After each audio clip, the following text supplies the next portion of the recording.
నమస్తే RVS news కి స్వాగతం. ఈనాటి వార్తా విశేషాలు చూద్దాం. ఎయిడెడ్ విద్యా సంస్థల పరిరక్షణ, తక్షణ డిమాండ్ల అమలుకు ప్రభుత్వానికి అల్టిమేట్ ఎయిడెడ్ విద్యా సంస్థలను నిర్వీర్యం చేసే ప్రభుత్వ విధానాలను వ్యతిరేకిస్తూ విద్యార్థుల హక్కులను పరిరక్షించాలని డిమాండ్ చేస్తూ ఈరోజు కాకినాడ జిల్లా కేంద్రంలోని కలెక్టరేట్ ఎదుట ఎస్ఎఫ్ఐ కాకినాడ నగర కమిటీ ఆధ్వర్యంలో విద్యార్థులు భారీ ధర్నా నిర్వహించారు. నగరంలోని MSN aided, CBM aided, Peddapuram MR aided, Annavaram Satyadev aided junior కళాశాల నుంచి పెద్ద సంఖ్యలో విద్యార్థులు, నాయకులు ఈ ఆందోళనలో ఉత్సాహంగా పాల్గొన్నారు. ఈ సందర్భంగా ఎస్ఎఫ్ఐ రాష్ట్ర అధ్యక్షులు పి రామ్మోహన్, కాకినాడ జిల్లా కార్యదర్శి ఎం గంగా సూరిబాబులు మాట్లాడుతూ ప్రభుత్వం అధికారంలోకి రాకముందు యువగలం యాత్రలో ప్రభుత్వం ఎయిడెడ్ విద్యా సంస్థలను కాపాడుతామని స్పష్టమైన హామీ ఇచ్చిందని గుర్తు చేశారు. అయితే నేడు అధికారంలోకి వచ్చిన తర్వాత ఎయిడెడ్ విద్యా సంస్థలను పూర్తిగా పట్టించుకోవడం లేదని, వాటిని నిర్వీర్యం చేయడానికి కుట్ర పన్నుతుందని తీవ్ర ఆరోపణలు అనంతరం జిల్లా కలెక్టర్కి ఎస్ఎఫ్ఐ రాష్ట్ర అధ్యక్షులు రామ్మోహన్, జిల్లా కార్యదర్శి గంగా సూరిబాబు, కాకినాడ నగర అధ్యక్ష కార్యదర్శులు వాసుదేవ, సాహిత్, ఉపాధ్యక్షులు రాజేష్, గమ్నివేలు, ఉపాధ్యక్షురాలు భువనేశ్వరి, నగర కమిటీ నాయకులు గుణశ్రీ, సత్యవతి, ప్రసన్న, కన్నా, కళాశాల కమిటీ నాయకులు మరియు వందలాది మంది విద్యార్థులు వినతి పత్రాన్ని సమర్పించారు. నా పేరు రామ్మోహన్, ఎస్ఎఫ్ఐ రాష్ట్ర అధ్యక్షులు. ఈరోజు ఎంఎస్ఎన్ జూనియర్ కాలేజీ ఆధ్వర్యంలో కాకినాడ కలెక్టరేట్ వద్ద ఆందోళన చేయడం జరుగుతోంది. ముఖ్యంగా ఎయిడెడ్ విద్యా సంస్థల్లో మధ్యాహ్న భోజన పథకం అమలు చేయాలని చెప్పి, అదేవిధంగా ఎయిడెడ్ జూనియర్ కాలేజీలకి పాఠ్య పుస్తకాలు ఇవ్వాలని చెప్పి మేము డిమాండ్తో ఈ ధర్నా చేయడం జరుగుతోంది. అధికారులు లేనప్పుడు, ప్రతిపక్షం ఉన్నప్పుడు యువగలం పాదయాత్రలో నారా లోకేష్ గారు ఎయిడెడ్ విద్యా సంస్థలకు గత ప్రభుత్వం తీసుకొచ్చిన విధానాలన్నింటినీ మారుస్తాను, ఎయిడెడ్ విద్యా సంస్థల్లో మధ్యాహ్న భోజన పథకం అమలు చేస్తాను, టెక్స్ట్ బుక్స్ ఇస్తాను, సంపూర్ణంగా గ్రాంట్ ఎయిడ్ శాంక్షన్ చేస్తానని చెప్పి ఈరోజు అధికారంలోకి వచ్చిన తర్వాత మీరు గత ప్రభుత్వం యొక్క విధానాలని కొనసాగిస్తూ ఉన్నారు. ఎయిడెడ్ విద్యార్థులకు పాఠ్య పుస్తకాలు ఇవ్వకపోతే వాళ్ళు ఎలా చదువుకునేది? ఎయిడెడ్ విద్యార్థులకు మధ్యాహ్న భోజన పథకం అమలు చేయకపోతే వాళ్ళు ఎలా? ఈరోజు ఎయిడెడ్ విద్యా సంస్థల్లో కూడా పేద విద్యార్థులు, వెనుకబడిన తరగతి విద్యార్థులు చదువుకుంటూ ఉన్నారు. మరి ప్రభుత్వ జూనియర్ కాలేజీలు అమలు చేస్తున్న పథకాలను ఎయిడెడ్ విద్యా సంస్థల్లో, ప్రభుత్వం నిర్వహిస్తున్న విద్యా సంస్థల్లో మీరు ఎందుకు అమలు చేయరని చెప్పి మేము ప్రశ్నిస్తూ ఉన్నాం. ఖచ్చితంగా ఎయిడెడ్ విద్యా సంస్థల్లో రాష్ట్ర వ్యాప్తంగా ఈ సమస్య ఉంది. ఈ సమస్యను కనుక పరిష్కారం చేయకపోతే ఎయిడెడ్ విద్యార్థులను అందరినీ ఐక్యం చేసి పెద్ద ఎత్తున ఆందోళన చేస్తామని చెప్పి కూడా ఈ సందర్భంగా మేము హెచ్చరిస్తూ ఉన్నాం. నా పేరు ఎం గంగా సూరిబాబు, ఎస్ఎఫ్ఐ కాకినాడ జిల్లా కార్యదర్శి. ఈరోజు రాష్ట్ర వ్యాప్తంగా ఎయిడెడ్ విద్యా సంస్థల్ని నాశనం చేయడం కోసం ప్రభుత్వం చేస్తూ ఉంది. ఈ జిల్లాలో ఉన్నటువంటి Annavaram Satyadeva junior college, MSN junior college, CBM college, MR కాలేజీకి ఈరోజు ఈ కాలేజీ చదువుకునే పేద విద్యార్థులకి టెక్స్ట్ బుక్స్ కానీ భోజనం కానీ పెట్టడం లేదు. ఎస్ఎఫ్ఐ మేము డిమాండ్ చేసేది అంటే ఈ రాష్ట్ర ప్రభుత్వం వెంటనే ఈ 4 కాలేజీలో పాఠ్య పుస్తకాలు ఇవ్వాలి, మధ్యాహ్న భోజనాన్ని అమలు చేయాలి, జీవో నెంబర్ 35, 36 రద్దు చేసి ఈ కాలేజీల్లో, ఎయిడెడ్ కాలేజీల్లో పోస్టులు భర్తీ చేయాలని ఎస్ఎఫ్ఐగా డిమాండ్ చేస్తా ఉన్నాం. లేని పక్షంలో ఈ ఉద్యమాన్ని ఉధృతం చేస్తామని ఈ ప్రభుత్వానికి హెచ్చరిస్తాం. బాపట్ల జిల్లాలో తనపై నమోదైన ఫిర్యాదుపై ఎమ్మెల్సీ చంద్రగిరి యేసురత్నం సోమవారం గుంటూరు సిద్ధార్థ నగర్లోని కార్యాలయంలో స్పందించారు. గ్రానైట్ ఫ్యాక్టరీ ఒప్పందాల్లో తాము వాటాదారులమని, తనపై మల్లికార్జున చేసిన ఆరోపణలను నిరూపించాలని సవాల్ విసిరారు. మల్లికార్జున వేరొకరితో ఒప్పందాలు కుదుర్చుకొని అప్పుల పాలయ్యాడని తెలిపారు. నేను ఆల్రెడీ ఒక ఫ్యాక్టరీ లీజుకి చేస్తున్నాను కదా, సరే 2 ఫ్యాక్టరీలు ఇచ్చినట్టయితే నేను తీసుకుంటానని మా సన్ తెలియపరచడం జరిగింది. దానికి అంగీకరించేసేసి, ఎందుకంటే ఆల్రెడీ నేను ఇంకో ఫ్యాక్టరీ లీజుకి చేస్తున్నాను కదా, దానికి అంగీకరించేసేసి ఒక రేటు కుదిరించుకొని, ఒక రేటు సుమారుగా మరి 2,40,00,000 రూపాయలకి కుదిరించుకొని అగ్రిమెంట్ చేసుకోవటం జరిగింది. ఈ అగ్రిమెంట్ చేసుకునే సమక్షంలో సుమారుగా 5 మంది పెద్ద మనుషులు అతనే తీసుకొచ్చారు. మార్టూరు నుంచి తీసుకొచ్చారు. సుమారుగా మంచి సౌహృద్భావ వాతావరణంలో అందరూ కలిసేసి అప్పటి వరకు వ్యాపార లావాదేవీలన్నీ కూడా చూసుకొని ఒక అగ్రిమెంట్ జెంటిల్మెన్ అగ్రిమెంట్ లాగా ఆన్ పేపర్ తయారు చేశారు. తయారు చేసిన క్రమంలో దాంట్లో అతను ఏంటంటే అతనికి ఇచ్చిన వెసులుబాటు ఏంటంటే ఒకవేళ ఇది 2,40,00,000 తక్కువనే భావించినట్టయితే, ఎందుకంటే అప్పటికి నాకు కొంత డబ్బులు ఇవ్వాలి, అంటే ఒకవేళ భావించినట్టయితే అది నువ్వు 3 కోట్లకు అమ్ముకో, 5 కోట్లకు అమ్ముకో, మా డబ్బులు మాకు డిసెంబర్లో రిజిస్ట్రేషన్ అన్న చేయాలి, లేకపోతే డిసెంబర్ తర్వాత అయితే నువ్వు ఎవరికి అమ్ముకున్నా కానీ మాకు ₹2 ఇంట్రెస్ట్ కట్టివ్వాలి అనేది మా అగ్రిమెంట్ చేసుకున్నాం. సో డిసెంబర్ తర్వాత అతను అసలు కనపడకుండా తిరుగుతూ ఉన్నాడు, ఫోన్లు లిఫ్ట్ చేయకపోతే ఒకరోజు అతని గురించి ఎంక్వైరీ చేస్తే ఈ ప్రాపర్టీస్ అప్పటికే ఒక వెంకట్ అమెరికాలో ఉంటాడు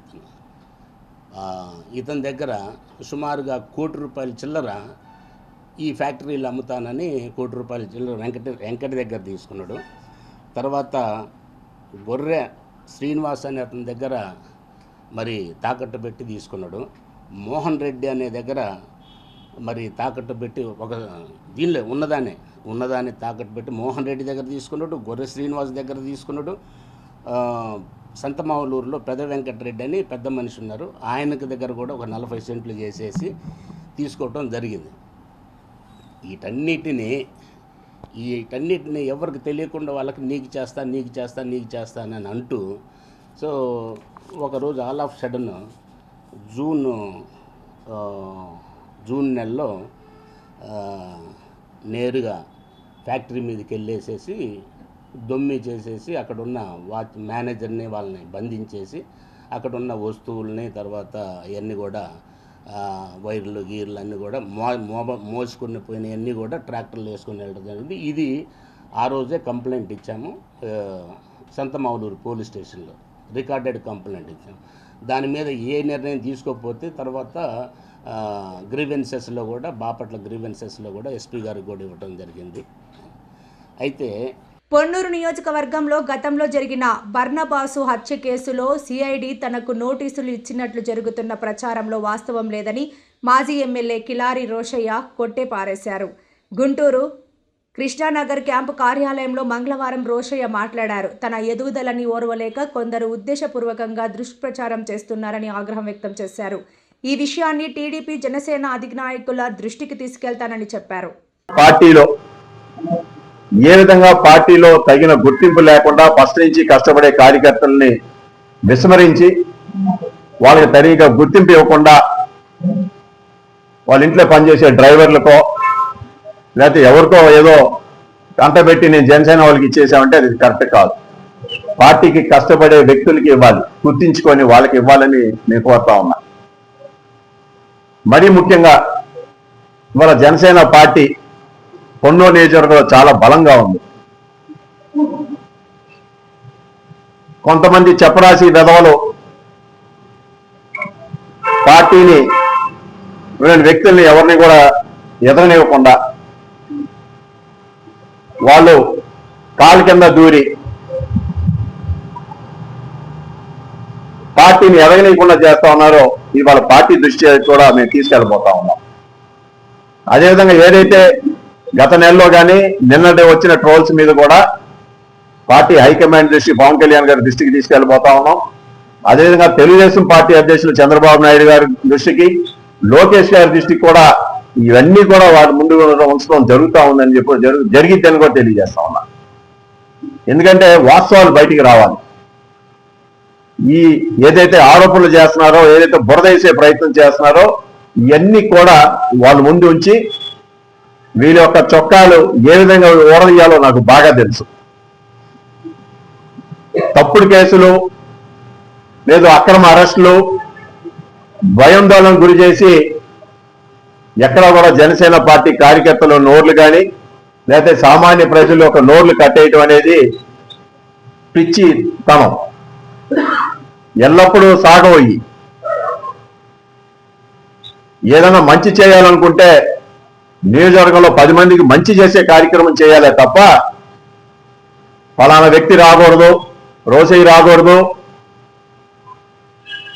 శ్రీనివాస్ రాకూడదు, ఇంకా ఎల్లయ్య రాకూడదు, పుల్లయ్య రాకూడదు అనుకుంటే కాదు. ఇది ఎవరు బాబాయ్ ఆస్తి కాదు. ఇది ప్రజలు ఎవరికి మంచి చేస్తారో, ప్రజలకు ఎవరు అందుబాటులో ఉంటారో, ప్రజలకు అవసరమైన పనులు ఎవరు చేస్తారో అలాంటి వారిని ప్రజలు గుర్తిస్తారు. 2019 నుంచి 24 వరకు నియోజకవర్గ అభివృద్ధి ఏ విధంగా పాటుపడానో అక్కడున్న స్థానికంగా ప్రజలందరికీ తెలుసు. ఇవాళ అలాంటి మంచి పనులు చేశారనే ఒక బాధతో వీళ్ళు ఓరవలేక ఇలాంటి బురద చేసే కార్యక్రమం చేస్తా ఉన్నారు. చేతనైతే మీరు నాకన్నా మంచి పనులు చేయండి, అది చేత కాకపోతే ఇంట్లో కూర్చొని గాజులు దొడుక్కొని, అంతే తప్ప అక్రమ కేసులు, తప్పుడు ప్రకటనలు, తప్పుడు ట్రోల్స్ చేయటం ఎన్ని రోజులు చేస్తారు ఈ విధంగా? 2024 ఎలక్షన్లో కూడా పెద్ద ఎత్తున నా మీద దుమారం లేపారు, దానికి కూడా వదిలిపెట్టే ప్రసక్తి లేదు. అన్ని ఆధారాలతో లీగల్గా చర్య తీసుకుంటాను. చెప్పాను కదా, పోయినసారి నన్ను అనవసరంగా పులగం చిన్నారెడ్డి చారిటబుల్ ట్రస్ట్ ద్వారా గ్రీన్ ఫీల్డ్కు నా వంతు సాయం అందిస్తా అని ప్రముఖ పులగం రామకృష్ణారెడ్డి పేర్కొన్నారు. ప్రముఖ న్యాయవాది పులగం రామకృష్ణారెడ్డి శిరీష దంపతుల 24వ పెళ్లి వసంతాల వేడుకను Kakinada rural Timmapuram green field అందుల పాఠశాలలో చిన్నారులు, స్నేహితులు, బంధువుల మధ్య కేకును కట్ చేసి పిల్లలకు భోజనాలు సమకూర్చి ఘనంగా నిర్వహించారు. ఈ సందర్భంగా పులగం రామకృష్ణారెడ్డి మాట్లాడుతూ ఈరోజు దేవాలయాల్లో ప్రత్యేక పూజలు నిర్వహించుకొని అందులో పాఠశాల అయిన గ్రీన్ ఫీల్డ్కు రావడం జరిగిందని, ఇక్కడి పిల్లలు ఎంతో ఆసక్తితో మాకు శుభాకాంక్షలు తెలిపారని, చిరునవ్వులతో స్వాగతం పలికారని, ఇలానే పెళ్లి రోజు వేడుకలు అందరూ జరుపుకుంటే మనసుకు సంతృప్తి, ఆనందం కలుగుతుందన్నారు. అలాగే మా పులగం చిన్నారెడ్డి చారిటబుల్ ట్రస్ట్ ద్వారా మా వంతు సహాయాన్ని గ్రీన్ ఫీల్డ్ అందజేస్తామని తెలిపారు. మాకు శుభాకాంక్షలు తెలిపిన ప్రతి ఒక్కరికి ప్రత్యేకమైన కృతజ్ఞతలు, ధన్యవాదాలన్నారు. ఈ కార్యక్రమంలో కుమారుడు Pulagam Chinnareddy, Mohan export Sriram, Sandeep Chowdary, B news Bhaskar, బంధువులు, స్నేహితులు పాల్గొన్నారు. అందరికీ నమస్కారం అండి. నేను మీ అందరికీ లాయర్ కృష్ణారెడ్డిగా అందరికీ సుపరిచితమే. అలాగే మా సతీమణి శిరీష్ గారు, ఈవిడ కూడా కాకినాడ DCH ఆఫీసులో జూనియర్స్గా వర్క్ చేస్తున్నారు. మరి ఈరోజు మా పెళ్లి రోజు 24 సంవత్సరాలు దిగ్విజయంగా పూర్తి చేసుకున్నాం. చాలా ఆనందకరమైన హ్యాపీ లైఫ్ లీడ్ చేసాం. మేమిద్దరూ చాలా ఇదిగా చేయడం. అలాగే మా అబ్బాయి పవన్ చిన్నారెడ్డి, మా పిన్ని గారు, మా మామయ్య గారు అందరి సమక్షంలో కూడా ఈరోజు ఈ గ్రీన్ ఫీల్డ్ అంద పాఠశాలకే రావడం అంటే మా పెళ్లి రోజు సందర్భంగా వీళ్ళందరికీ కూడా మరి మా శక్తి మేర కేకులు కానీ చాక్లెట్స్ కానీ అని పంచాము. అలాగే మరి వీరందరికీ కూడా ఈ విద్యార్థులందరికీ కూడా భోజనం ఏర్పాటు చేయడం జరిగింది.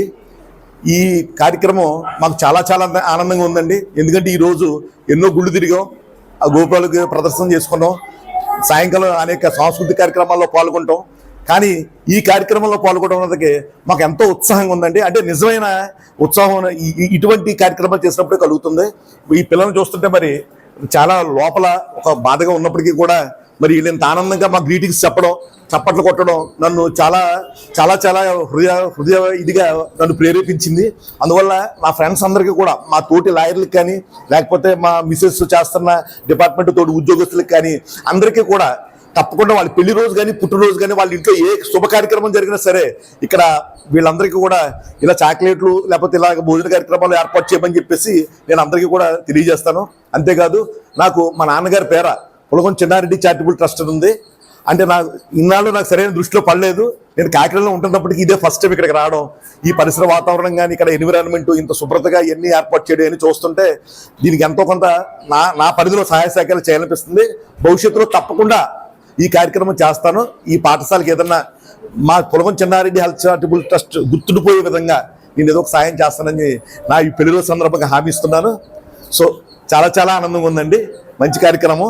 అలాగే ఈ కార్యక్రమం మరి నేను ఇంత బిజీగా ఎంతో బిజీగా ఉన్న మార్నింగ్ నుంచి 6 నుంచి చాలా బిజీగా అనేక కార్యక్రమాల్లో ఉన్నప్పటికీ కూడా ఈ కార్యక్రమం ఇంత దిగ్విజయంగా ఇంత బాగా ఇక్కడ హుందాగా జరగడానికి ప్రధాన కారకులైన మా మీడియా మిత్రుడు బీ న్యూస్ మా భాస్కర్ గారు ప్రధాన కారకులు. అంతేకాకుండా మరి పరోక్షంగా మాకు ఉదయం నుంచి కూడా అనేక ఏర్పాట్లు చేశారు మా శ్రీరామ్ గారు, అలాగే సందీప్ గారు. మరి వీళ్ళందరూ కూడా సహాయం చేసి మాకు చక్కగా ఈ కార్యక్రమం రావడానికి తోడ్పడ్డారు. ముందు మా కాంబినేషన్లో ఈ స్కూల్కి తరపున ఏదైనా మంచి మంచి కార్యక్రమాలు మా ద్వారా జరుగుతాయని చెప్పేసి జరిపించాలని చెప్పేసి ఆ భగవంతుని మనసారా ప్రార్థిస్తున్నాను. జై హింద్.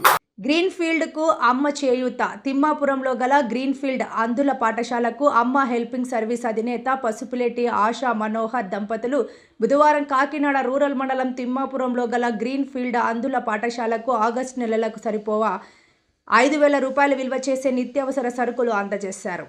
ఈ సందర్భంగా ఆశ మాట్లాడుతూ 5 సంవత్సరాల క్రితం 10 మంది స్నేహితులు కలిసి అమ్మ హెల్పింగ్ సర్వీస్ అనే సంస్థను ఏర్పాటు చేసి మా 10 మందిలో ఎవరికి పుట్టినరోజు కానీ పెళ్లి రోజు కానీ ఏది జరిగిన వెంటనే ఇలాంటి వృత్తులు అనాథల పాఠశాలలో జరుపుకోవడం జరుగుతుందని తెలిపారు. ఈ రోజు మా అత్తయ్య శారద పుట్టినరోజును పురస్కరించుకుని నిత్యావసర సరుకులు అందజేయడం జరిగిందని తెలియజేశారు. మా అమ్మ హెల్పింగ్ సర్వీస్ సంస్థ ద్వారా ఇంకా మరెన్నో కార్యక్రమాలను నిర్వహించడం జరుగుతుందని తెలియజేశారు. అందరికీ నమస్కారము. నా పేరు ఆశ, మా హస్బెండ్ పేరు మనోహర్. ఈరోజు మేము ఈ అంధుల పాఠశాలలో ఆగస్టు మంత్కి చారిటీ చేయడానికి కిరాణా ఇచ్చాము. దాని సందర్భము మా అత్తయ్య గారు శారదా గారు పుట్టినరోజు సందర్భంగా ఈ యొక్క అంధుల పాఠశాలలో చారిటీ చేయమని చెప్పారు. ఆగస్టు మంత్కి సంబంధించిన కిరాణా అంతా పిల్లలకి డొనేట్ చేశారు. సో ఇలాంటి చారిటీలు చేయడం అనేది నాకు చాలా ఇష్టము. 2020లో చిన్న అమ్మ హెల్పింగ్ సర్వీస్ గ్రూప్ అనేది మేము ఒక 10 మంది స్టూడెంట్స్ కలిపి స్టార్ట్ చేసాము. దాని ద్వారా ఎవ్రీ మంత్ ఎక్కడైతే ఎవరిదైనా పుట్టినరోజు ఉన్నా మా కుటుంబ సభ్యులు కానీ లేదంటే ఈ గ్రూప్లో 10 మందిలో ఎవరిది పుట్టినరోజులు ఉన్నా కూడా ఇలాగా అంధుల పాఠశాలలో లేదంటే ఇంకా కొన్ని ఆశ్రమంలో చేస్తూ ఉంటున్నామండి. అచ్యుతాపురం ఇలాంటి చారిటీలు చేసే ప్రతి కుటుంబానికి కూడా చాలా ధన్యవాదాలు. సో ఇలాంటి పుట్టినరోజులు చేసుకున్న ప్రతి ఒక్కరు ఈరోజు మా అత్తయ్య గారు చేసుకుంటున్నారు. సో ఆమె ఈరోజు ఇలా చెయ్యి అని నాకు చెప్పడం ద్వారా మా ఆయన గారు నేను వచ్చి ఈ పాఠశాలకు సంబంధించినవి అందించడానికి వచ్చాము. చాలా థ్యాంక్ యూ ఈ యొక్క అవకాశం ఇచ్చినందుకు. ఇలాంటివి అనేకలు కూడా చేయాలన్న ఆశ నాకు ఉంది. Thank you sir. దళితుల ఆత్మబంధువు వైఎస్ జగన్ను మరోసారి ముఖ్యమంత్రి చేసేందుకు దళితులంతా ఏకతాటిపైకి వచ్చి ప్రభుత్వం మెడలు వంచాలని వైసీపీ ఎస్సీ సెల్లో రాష్ట్ర అధ్యక్షులు సుధాకర్ బాబు పిలుపునిచ్చారు. అన్ని వర్గాల మద్దతు కూడగట్టి వైసీపీని బలపరిచేందుకు కృషి చేయాలన్నారు. సోమవారం కాకినాడలో వైసీపీ కాకినాడ జిల్లా ఎస్సీ సెల్ సమావేశానికి ఆయన ముఖ్య అతిథిగా విచ్చేశారు. కాకినాడ జిల్లా వైసీపీ అధ్యక్షుడు దాడిశెట్టి రాజా, జడ్పీ చైర్మన్ వేణుగోపాలరావు, మాజీ ఎమ్మెల్యేలు, ఎస్సీ నాయకులు పాల్గొన్న ఈ సమావేశంలో సుధాకర్ బాబు మాట్లాడారు. దళితులు ద్రోహి చంద్రబాబు అన్నారు. మాజీ ఎంపీ వంగ గీత మాట్లాడుతూ అధికారం లేకపోయినా జగన్ ప్రజల గుండెల్లో ఉన్నారన్నారు. జిల్లా వైసీపీ అధ్యక్షులు రాజా మాట్లాడుతూ రాష్ట్రంలో డాక్టర్ అంబేద్కర్ రాసిన రాజ్యాంగం కాకుండా రెడ్ బుక్ రాజ్యాంగం అమలవుతుందని ఆరోపించారు. నేతలు క్యాడర్కు దిశానిర్దేశం చేశారు. చంద్రబాబు నాయుడు మాయమాటలు చెప్పి ప్రజలు ఓటేశారంటారు. కానీ ఏదైతే జగన్ గారికి మన పార్టీకి వెన్నుముకగా ఉన్న వర్గం ఎవరు కూడా చంద్రబాబు నాయుడు గారి మాయమాటలు నమ్మలేదు. ఆ వర్గం ఖచ్చితంగా జగన్మోహన్ రెడ్డి గారికి ఓటేశారు. వేరే ఓటేసే కానీ చంద్రబాబు నాయుడు గారి మాటలు మోసపోయి ఈ రాష్ట్రంలో ఉన్న దళిత జనాభా ఎవరు మోసపోలేదు, చంద్రబాబు నాయుడు నమ్మలేదు అని చెప్పేసి సగర్వంగా తెలియజేస్తుంది. అదేవిధంగా డాక్టర్ బాబాసాహెబ్ అంబేద్కర్ గారు రచించిన రాజ్యాంగం ఈ సమైక్య భారతదేశంలో అన్ని రాష్ట్రాల్లోని అమలు చేయబడుతుంది. కానీ మన రాష్ట్రంలో ఏ రాజ్యాంగం అమలు చేయబడుతుంది? రెడ్ బుక్ రాజ్యాంగం అమలు చేయబడుతుంది. కనీసం ఆ మానవుడికి గౌరవం లేకుండా వాళ్ళే డైరెక్ట్ మేము రెడ్ బుక్ రాజ్యాంగం అమలు చేస్తామని చెప్పుకుంటున్నారు ముఖ్యమంత్రి గారు, ఆయన కుమారుడు. దయచేసి ఈ రాష్ట్ర ప్రజలందరూ కూడా గమనించాలని, అదేవిధంగా మీ సపోర్ట్ ఎప్పుడు కూడా, ఎందుకంటే రాజశేఖర రెడ్డి గారు కానీ ఆ చీకటి పాలన కోసం, రాజన్న రాజ్యం కోసం, జగన్న పాలన కోసం ఈ రాష్ట్రానికి దశ దిశ మార్చినటువంటి కొడుకు పలువురు పెద్ద పెట్టినటువంటి ఒక మహోన్నత శక్తి వైఎస్ జగన్మోహన్ రెడ్డి గారిని మరోసారి ముఖ్యమంత్రి చేసుకోవడం కోసం మేము సైతం సైనికులుగా ముందుతామని కదిలినటువంటి కాకినాడ జిల్లా నా దంట సోదరులందరూ కూడా చిరపోతి నమస్కారం తెలియజేస్తా ఉన్నాను. డాక్టర్ బిఆర్ అంబేద్కర్ ఒక మాట అంటాడు, పోరాడితే పోయేది లేదు బాధ్యత సంఖ్యలు తప్ప. అదేవిధంగా డాక్టర్ బాబు జగన్ ఒక మాట అంటాడు, జీనా హైకో మరణా సీకో కదం కదం పర మరణా సీకో. నువ్వు బ్రతకాలంటే మరణిస్తూ నేర్చుకో అని చెప్పేసి నా మహానుభావులు అంటారు. దళితుల్లో ప్రధానాన్ని ఎవరైనా కోరుకుంటున్నటువంటి ఒక పెద్ద మనిషి ముఖ్యమైనటువంటి సమాజంలో దళితులంటే శుభ్రంగా ఉండడం, వాళ్ళు చదువుకోవడం శాతకాలం చదువు రాదు, మీకెందుకు రాజకీయాలటువంటి ఈ ప్రభుత్వంలో దళితులంటే నా మేనమావులు, దళితులంటే నాకు 2 కళ్ళు అని చెప్పేసి దళితుల్ని ముందు పెట్టుకొని ఎన్ని కష్టాలు వచ్చినా ఎన్ని నష్టాలు సరే నా మేనమావులు లాంటి దళితులు మాత్రమే వదులుకునేటువంటి సగౌరవం ఇచ్చినటువంటి జగన్మోహన్ రెడ్డి గారి ముందు ఈ ఇతర ఫలితాలు మనం చూస్తున్నాక, ఈ ఇతర యొక్క పాలన మనం చూస్తున్నాక, ఈ ఇతర యొక్క పరిపాలనలో దళిత సంక్షేమం దళిత అభివృద్ధి ఏమైనా చూసినాక దళితులకు ఏ విధంగా రాజ్యాధికారులు దిశగా ముందుకెళ్ళినట్టుగా మనం ఉన్నటువంటి నేపథ్యంలో వైఎస్ఆర్ కాంగ్రెస్ పార్టీ మరోసారి విజయం కోసం, జగన్మోహన్ రెడ్డి గారు మరోసారి ముఖ్యమంత్రి కావడం కోసం ఒక సైనికులు ఈ ఎస్సీ ఎస్టీ ప్రధాన భూమికగా ఈ వర్గాల మొత్తానికి ముందు నడిపేటువంటి ఎస్సీలుగా మనం డాక్టర్ బిఆర్ అంబేద్కర్ బాబు జగన్ గారు వాసుకుంటున్నట్టు మనం రాబోయే రోజుల్లో జగన్మోహన్ రెడ్డి గారి ముఖ్యమంత్రి కావడం కోసం ఏ విధంగా ముందుకెళ్ళాలి, ఆ ముందుకెళ్ళే దశలో మా ప్రాణాలు అర్పించైనా సరే, పోరాటం చేసైనా సరే, మా మహనీయులు చెప్పినటువంటి ఆ సందేశాన్ని కూర్చొని తప్పకుండా మీ వైఎస్ఆర్ కాంగ్రెస్ పార్టీకి సభ్యులుగా అవుతామని చెప్పేసి ముందుంటామని చెప్పినటువంటి ఒక నిర్ణయాత్మక శక్తిగా మనం వచ్చినాక దీని ఒక గ్రామ స్థాయి నుంచి మండల స్థాయి వరకు, నియోజకవర్గ స్థాయి వరకు, రాష్ట్ర స్థాయి వరకు ఎస్సీ విభాగం ప్రధానంగా శివ విభాగంగా ఉండటం కోసం మనమంతా కలిసికట్టుగా చేయడం కోసం ఈ రోజు నుంచి ఒక ప్రయాణాత్మక ముందుకెళ్ళడం ఈరోజు అక్కడ కూర్చున్నాం. స్థానిక సాయి భార్గవ స్కానింగ్ సెంటర్లో కాకినాడ ఐడిఏ ఆధ్వర్యాన ప్రపంచ హెపటైటిస్ దినోత్సవం సందర్భంగా ప్రముఖ gastroenterologist doctor Venkannababu, Kakinada IDA కార్యదర్శి డాక్టర్ అడ్డాల మాట్లాడుతూ ఈ సంవత్సరం 2025 ప్రపంచ హెపటైటిస్ దినోత్సవం యొక్క థీమ్ హెపటైటిస్ దాన్ని విచ్ఛిన్నం చేద్దామని తెలిపారు. డాక్టర్ బారుచ్ శామ్యూల్ బ్లంబర్గ్ 1967లో హెపటైటిస్ బి వైరస్ను కనుగొన్నారని మరియు మొదటి హెపటైటిస్ బి వ్యాక్సిన్ను అభివృద్ధి చేశారని, దీనికి ఆయనకి నోబెల్ బహుమతి లభించిందని, అతని పుట్టినరోజు అయిన జూలై 28న అతని జ్ఞాపకార్థం ప్రపంచ హెపటైటిస్ దినోత్సవంగా ఎంచుకున్నారని అన్నారు. ఈ కార్యక్రమంలో కాకినాడ ఐడీఏ సభ్యులు doctor Srivalli, doctor Erusha, doctor Chitla Kiran Banu, doctor Venkanna ప్రజలు పాల్గొన్నారు. అందరికీ నమస్కారం. ఈరోజు ప్రపంచ హెపటైటిస్ దినోత్సవం సందర్భంగా జన్మూర్ పార్క్ అక్కడ ఉన్న సాయి భార్గవ స్కానింగ్ సెంటర్లో ప్రముఖ గ్యాస్ట్రోఎంట్రిక్ సర్జన్ డాక్టర్ వెంకన్నబాబు గారిచే ఈవేళ ఈ హెపటైటిస్ మీద అవగాహన శిబిరం నిర్వహించడం జరిగింది. ఈ హెపటైటిస్ అన్నది పలు రకాలుగా ఉంటాయి, ABCDE అనే రకాలుగా ఉంటాయి. ఇది ఏంటంటే పలు కారణాలు రావచ్చు, కానీ ఇది ఏంటంటే పూర్వం నుంచి కూడా ఎయిడ్స్ కంటే కూడా ప్రమాదకరమైన హెపటైటిస్. తొందరగా ఇందులో ఈ హెపటైటిస్ సోకిన వారు తొందరగా మరణించే అవకాశాలు ఎక్కువ ఉంటాయి. సో దీని మీద ఇవాళ ప్రజలందరూ కూడా అవగాహన కల్పించడానికి డాక్టర్ వెంకన్నబాబు గారు ఇవాళ చాలా విషయాలు చెప్తారు.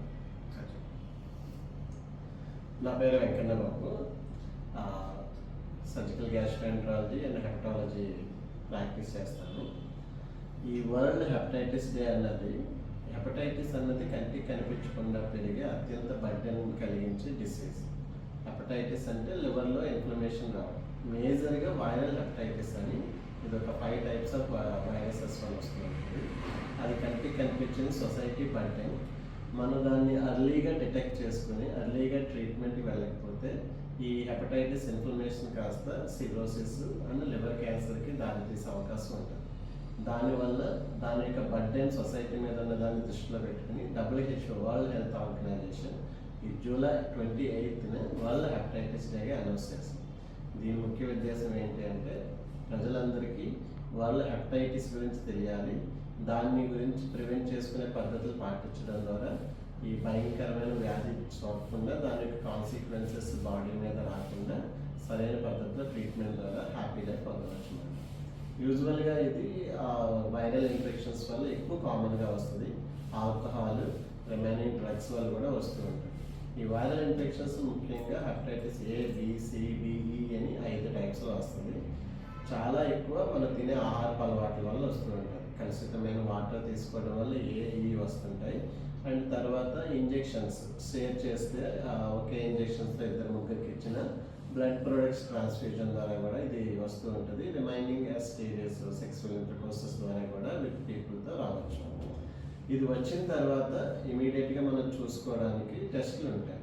ఒకటి ల్యాబ్ టెస్ట్, అది లివర్ ఫంక్షన్ టెస్ట్ అని. ఒక దాంట్లో లివర్ ఎంజైమ్స్ ఎలివేట్ అయి ఉంటే ఇమీడియట్గా మనం అల్ట్రాసౌండ్కి వెళ్తాం. ఆ స్కాన్లో లివర్ చూసుకుని లివర్ యొక్క ఎకోజెన్సిటీ పెరిగింది, లివర్ వాపు పెరిగింది అంటే హెపటైటిస్ వచ్చిందని తెలుస్తుంది. దానికి తగ్గట్టుగా స్క్రీనింగ్ వైరల్ టెస్ట్ అని హెపటైటిస్ బి, సికి చేస్తారు.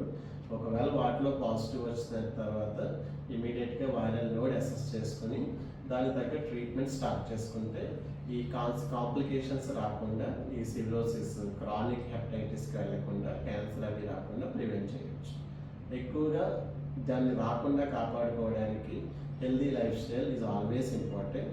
A good food, home cooked food, అది తీసుకోవడం వల్ల ఈ హెపటైటిస్ ఫుడ్ ద్వారా వచ్చేదాన్ని ప్రివెంట్ చేయవచ్చు. ఇంకా సెకండ్ వచ్చేసి వ్యాక్సినేషన్. హెపటైటిస్ బికి చైల్డ్ పుట్టగానే వ్యాక్సినేషన్ ఇస్తారు. ఆ వ్యాక్సినేషన్ తీసుకోవడం వల్ల ఈ హెపటైటిస్ నుంచి వచ్చే ప్రమాదాన్ని కాపాడుకోవచ్చు. ఎర్లీగా డిటెక్ట్ చేసుకోండి, రాకుండా కాపాడుకొని మంచి లివర్ హెల్త్ ద్వారా మంచి హెల్త్ని పొందవచ్చు. ఈ వార్తలు ఇంతటితో సమాప్తం. నమస్కారం.